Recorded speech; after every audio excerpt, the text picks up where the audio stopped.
আসসালামু আলাইকুম ওয়া রাহমাতুল্লাহি ওয়া বারাকাতুহু। সম্মানিত ঈমানদার মুসলমান ভাই বোনেরা, নারায়ণগঞ্জে বাবাকে সন্তানেরা হত্যা করে ফেলেছে।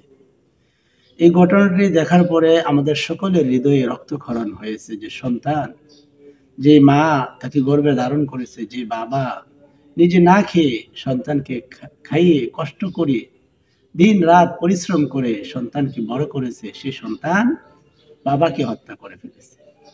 সেজন্য আমরা যদি চাই যে আমাদের সন্তান সুমানুষ হোক, সুনাগরিক হোক, সুসন্তান হোক, যে সন্তানের উসিলায় কাল কিয়ামতের ময়দানে নাজাত পাওয়া যাবে, এমন সন্তান যদি আমরা চাই, অবশ্যই সন্তান গর্ভে আসার আগেই আল্লাহর কাছে দোয়া করতে হবে। রব্বি হাবলি মিনাস সালিহিন, রব্বি হাবলি মিনাস সালিহিন। ইব্রাহিম আলাইহিস সালাম যেমনভাবে আল্লাহর কাছে দোয়া করেছিলেন, আল্লাহ আপনি আমাকে নেককার সালিহিন সন্তান দান করেন। সেজন্য সন্তান আসার আগেই, গর্ভে আসার আগেই আল্লাহর কাছে চাইতে হবে, নেককার সালিহিন সন্তান চাইতে হবে। এবং দুনিয়াতে আসার পরে অবশ্যই সন্তানকে কোরআন এবং আল্লাহ রসুলের হাদিস, কোরআন এবং সুন্নাহ অনুযায়ী তাকে শিক্ষা দিতে হবে।